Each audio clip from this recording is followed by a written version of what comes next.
Ce domaine a maintenant 40 ans. Pour mes 30 ans, j'étais industriel. J'ai commencé très jeune à être industriel et à 30 ans, j'ai toujours eu la nostalgie un peu de mon enfance où j'ai vécu sur une propriété agricole. Et donc à 30 ans, j'ai acheté cette propriété sur laquelle il n'y avait rien, il n'y avait pas de vigne, ni de chai, ni même ce qu'on appelle pompeusement un château que nous voyons derrière moi. Et j'ai commencé à planter de la vigne.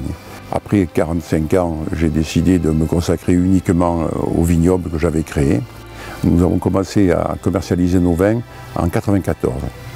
Et je dois dire que dès le début, nous avons commencé à travailler avec Sèvres-Glace. Ça a été un choix. J'ai fait le choix de faire des vins de qualité. Et pour ce, j'ai choisi un habillage qui corresponde à l'image du vin que je voulais commercialiser. Pratiquement sur tous nos vins classiques, c'est une étiquette qui est l'étiquette du château, Puéchaud. Et sur le duo, c'est les têtes de bélier, qui est l'emblème de la propriété.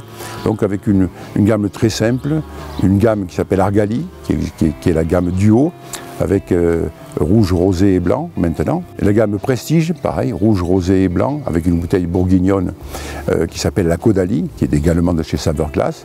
Et puis nous avons les têtes de bélier, qui sont les cuvées un peu plus de prestige, qui existent aussi en rouge, rosé et blanc. Donc une gamme très simple. Alors, nous utilisions déjà une bouteille de chez Sèvres-Glace, en rosé, nous avons été un des premiers avec Sèvres-Glace à faire cette bouteille sablée. Maintenant, c'est devenu presque un standard dans le rosé. Mais les premières bouteilles, c'est Sèvres-Glace qui les a réalisées avec nous. Et quand on m'a présenté cette bouteille duo, j'ai saisi tout de suite l'opportunité. Je suis très sensible à l'esthétique des choses. Et j'ai dit, ça, je trouve que c'est génial. C'est une bouteille qui est originale, mais qui n'est pas cheap. On voit beaucoup de bouteilles très belles qui peuvent, au premier regard, paraître peut-être même plus jolies, mais celle-là reste très classique. C'est quand même une bouteille de vin.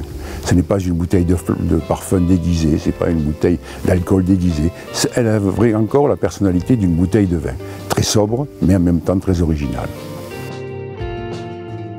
Il est évident que quand vous voyez une bouteille duo de Puéchaud sur une table, vous la reconnaissez. Même si vous êtes à 10 mètres, immédiatement, elle a vraiment une signature. Donc c'est ce qui m'a guidé aussi là-dessus. Et là où on voit que vraiment c'est une réussite, il est sûr que le maximum des ventes se fait sur les bouteilles de 75 centilitres, mais pour la visibilité, les magnums et les doubles magnums, c'est quand même beaucoup plus joli. Grâce à cette bouteille, nous n'avons plus que doublé notre chiffre d'affaires, tout en conservant des marges. Nous faisons un vin qui fait partie des vins les plus chers du Languedoc. Il nous fallait aussi que l'habillage corresponde au vin qui est à l'intérieur. C'est une adéquation.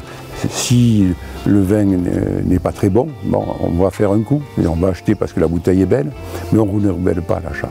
Tandis que si on a une adéquation entre la qualité de la présentation et la qualité du produit, on a tout gagné. Alors je ne prétends pas que l'on ait pu influencer en quoi que ce soit le marché du rosé.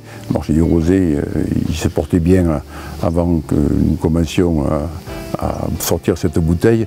Il se porte mieux maintenant, en tout cas pour nous. Mais ça nous a permis quand même une chose, c'est de rentrer dans la cour des grands. Alors, on sait très bien que les rosés, c'est la Provence. Nous sommes en Languedoc. Donc c'est un peu difficile de se mesurer. Mais grâce aussi à cette bouteille, nous avons réussi, en termes de notoriété, en termes de prix aussi, à pouvoir jouer dans la cour des grands. Il m'est difficile toujours de parler de projet tant que ce n'est pas réalisé. Donc je laisse la primeur de ces projets à mes collaborateurs, mais je pense que très rapidement vous entendrez parler de nous encore.